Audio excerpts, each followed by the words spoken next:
Let's talk about a bloke that you'd never heard of. Mark Buttigieg is his name. No relation to the bloke who kind of ran for president a bit earlier this year. He's a Labor MP who is in the upper house of New South Wales, and of course, to show his wokeness, he has to watch the Q&A program on Channel 2, and to really show his wokeness, he had to tweet.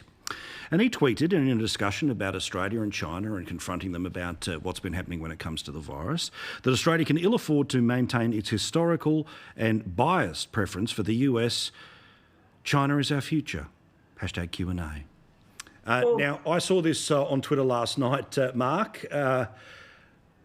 Tell me about this bloke, and this is the second time we have now seen in all of this that a paid up and proud member of the Labor Party, job for life in the upper house, chooses China over anyone else.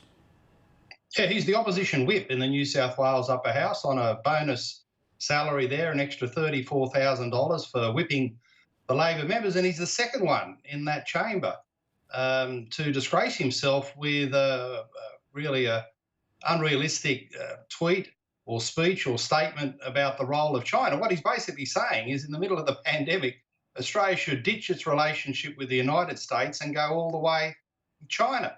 Now, that sends a terrible message about the independent inquiry into the origins of the virus, about China having proper international citizenship and responsibilities.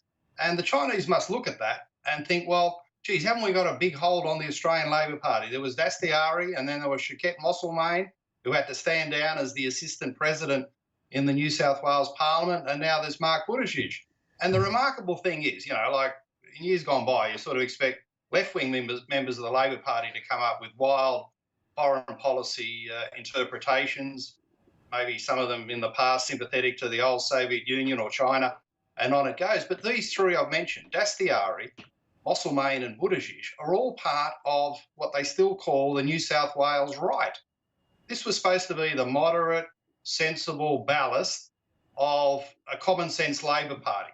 And the fact that it's been infected by these lefties that I've mentioned just shows you the cancer inside the Sussex Street machine.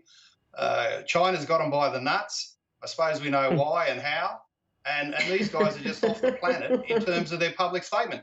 And Buttigieg then deletes the tweet saying that I didn't want to interfere in federal matters like foreign policy.